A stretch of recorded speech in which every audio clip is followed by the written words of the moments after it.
Bugungi videoda ikkita eng mashhur launcherlarni birlashtirib ko'ramiz. Bu launcherlarning biri pojoq launcher, albatta bu telefon uchun mo'ljallangan, ikkinchisi Tlauncher. Bu kompyuter uchun mo'ljallangan Minecraft launcher. Birinchi raundda kirishlarni tekshiramiz, ikkinchi raund imkoniyatlar, ya'ni funksiyalarni ko'rib chiqamiz va uchinchi raund auditoriyasiga to'xtalib o'tamiz. Qani unda biz boshladik. Assalomu alaykum azizlar, sizlar bilan Hyperuz va yana bir bor mana bu Tlauncherga ko'rishib turganimda xursandman. Xullas do'stlar, bugun biz mana shu Tlauncherni tekshirib ko'ramiz, ya'ni biz Poja launcher bilan solishtirib ko'ramiz. Birinchi o'rinda men Tlauncherdaman va keyingi video bu Poja launcher bo'ladi. Albatta, hop, birinchi o'rinda biz Tlauncherni tekshirib, bu yog'ini ko'rib chiqishimiz kerak. Bu yerda birinchi o'rinda bizga nimalar kutib oladi? Aslida buni registratsiya qilishni hamma bilsa kerak. Mana Tlauncherdagilar. Bu yerda bizda mana versiyalar bor. Bu yerda qaranglar. Eng yoqqan tomoni bu yerda 4G Opine 1.20 What? .8 versiyasi ham bor ekan. Ya'ni bu degani 4G Optifine bitta bo'lgan varianti. Buni adashmasam Poja launcherdan top bo'lmaydi, chunki Pojada alohida o'rnatish kerak. Bu yerda aksa akkauntlar ochishimiz mumkin, ya'ni bu yerda Minecraft o'sha Tlauncherni o'zini akkauntini ham ochsa bo'ladi. Bu juda zo'r degani. Va do'stlar, bu o'zi nima? Tlauncher deganlar uchun Tlauncher kompyuter uchun eng mashhur pirat Minecraft launcheri.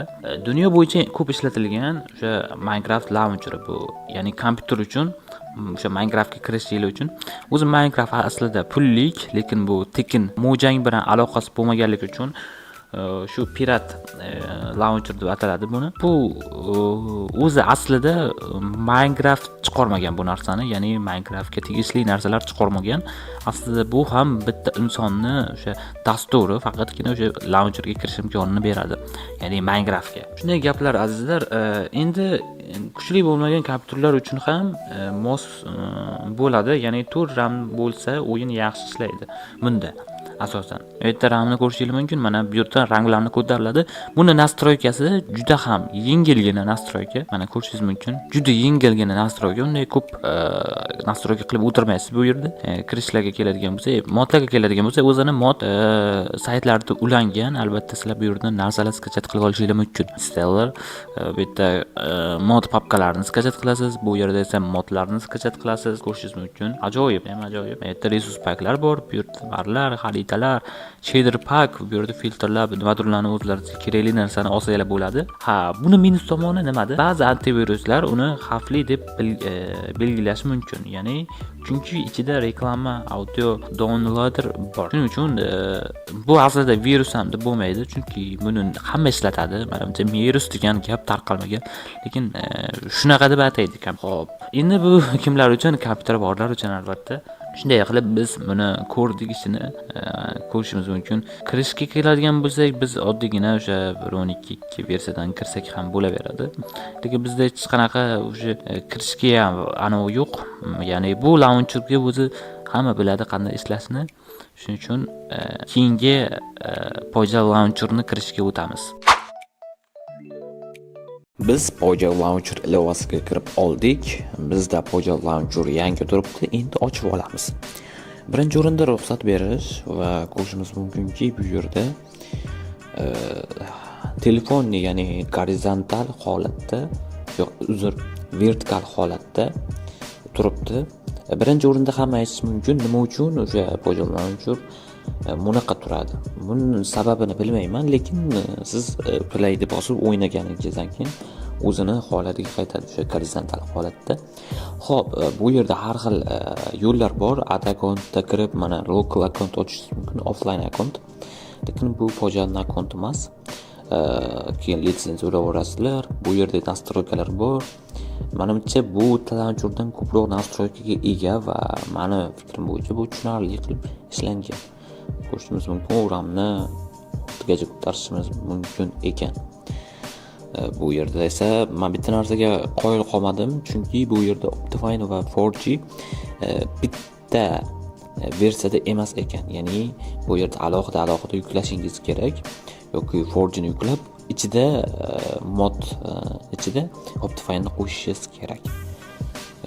Menimcha bu launcherni mana ko'rib chiqqaningizdek bo'ldi.